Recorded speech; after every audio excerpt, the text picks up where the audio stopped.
Legeak ez du inolaz ere azaltzen presoak zigorra osotasunean bigarren graduan bete behar duenik.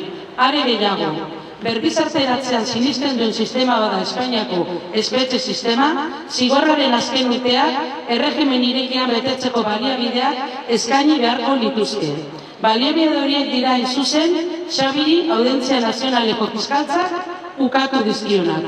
Horregatik, sarek datorren ospitalean, martxoaren 7 arratsaldeko 8 Urretxuko Potros plazan antolatu den mobilizazioan parte hartzea deitzen dizuegu gizarte guztiari.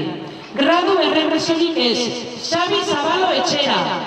Azken urtebetean horrelakorik ikusi ez badugu ere, gradu errepresio baten aurrean gaude berriro ere. Honen aurrean, espetxeko juntak eta bertako profesionalek hartutako erabakiari Madrildik helegite aurkezteak zein zeintzu duen galdetzen dugu beste behin.